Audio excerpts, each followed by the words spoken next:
እንዴት ያለምን ህመም ሰው በድንገት የስኳር ህመም ወይም ዲያቤቲክ ሊገኝ እንደሚችል ታውቃላችሁ? ይበልጥ አስፈሪው ግን ብዙዎች ባለመረዳት የተጎዱ መሆናቸው ነው። ሰላም ለሁላችሁ። ዛሬ ስለ ዲያቤቲክ ምን እንደሆነ፣ እንዴት እንደሚለይ፣ እንዴት በቀላሉ መቆጣጠር እንደሚቻል ለማውራት እንሞክራለን በአራት ክፍል። የመጀመሪያው ክፍል ስለ ስኳር ህመም ምንነት ነው። ዲያቤቲክ ወይም ስኳር ህመም የምንለው በሰውነታችን ውስጥ የደም ስኳር በጣም ሲጨምር የሚፈጠር ህመም ነው። በሶስት አይነት ማየት እንሞክራለን። አይነት የሚባለው አይነት 2 እና ከእርግዝና ጋር የሚገናኝ ስኳር ህመም ነው። አይነት 1 የሚባለው በደም ውስጥ ኢንሱሊን ፈጽሞ መቀነስ። አይነት 2 የሚባለው የሰውነት ኢንሱሊን በትክክል መጠቀም ሳይችል ወይም እጥረት ሲኖረው ነው። ሶስተኛ ከእርግዝና ጋር የሚገናኝ ስኳር ህመም ነው። ክፍል 2 የምናየው ደግሞ ምልክቶች ናቸው። እነዚህ ምልክቶች ካሉ ታካሚው ዲያቤቲክ ሊኖረው ይችላል።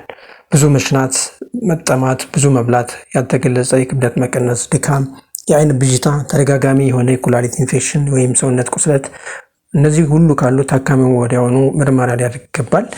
ሌላው በክፍል 3 የምናየው ስለ ምርመራ ይሆናል። የምርመራ መንገዶች በአራት ከፍለን ማየት እንሞክራለን። የመጀመሪያው የምናየው የማለዳ ባዶ ሆድ የደም ስኳር ምርመራ ነው፣ ወይም ደግሞ ፋስት ብለድ ሹገር የሚባለው ከ126 እና ከዛ በላይ ከሆነ ስኳር ህመም አለው ወይም ደግሞ ዲያቤቲክ አለው ማለት። ከ100 እስከ 125 የሚባለው ቅድመ ዲያቤቲክ ይባላል።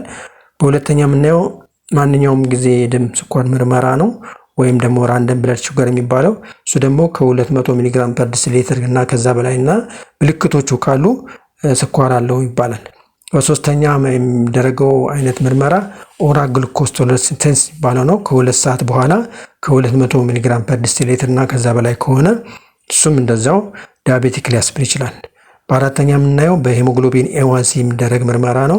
እሱ ደግሞ ከ6.5 እና ከዛ በላይ ከሆነ ከ5.7 እስከ 6.5 የቅድመ ዲያቤቲክ ይባላል። በክፍል 4 የምናየው ስለ ስኳር ህመም መቆጣጠሪያ መንገዶች ናቸው። የመጀመሪያው የአኗኗር ዘይቤ ማስተካከል፣ በሁለተኛ መድኃኒት ኢንሱሊን ሊሆን ይችላል ወይም ኪኒን፣ በሶስተኛ የምናየው ተከታታይ ቁጥጥር ወይም ክትትል ማድረግ ነው። ስለዚህ መጀመሪያውን ስናይ የአኗኗር ዘይቤን ማስተካከል ማለት የአመጋገብ ስርዓትን ማስተካከል፣ የእንቅስቃሴ ማድረግ፣ ክብደት መቀነስን ያካትታል። የአመጋገብ ስርዓት ማስተካከል ለምሳሌ ስኳር፣ ጣፋጭ የታሸጉ ምግቦችን መቀነስ፣ እንዲሁም የስንዴ ዳቦ መቀነስ፣ በዛ ምትክ ደግሞ የገብስ ዳቦ መጠቀም፣ የአትክልት ነክ ምግቦችን መጨመር።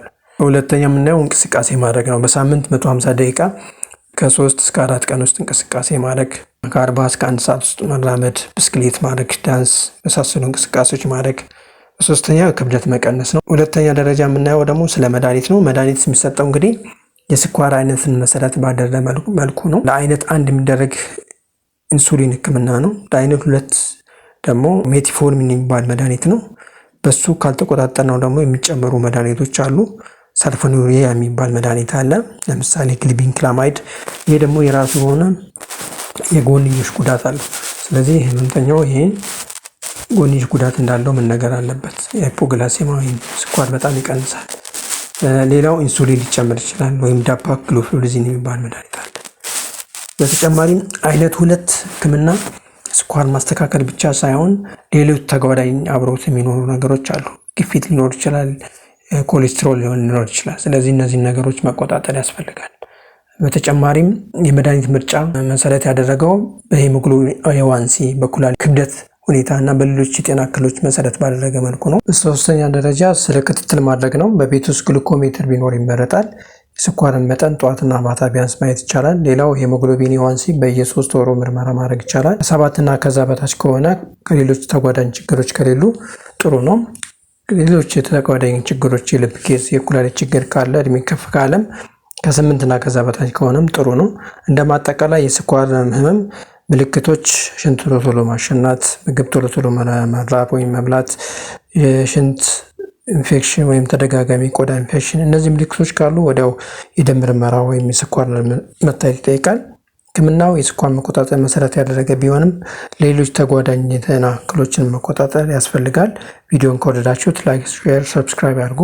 አመሰግናለሁ።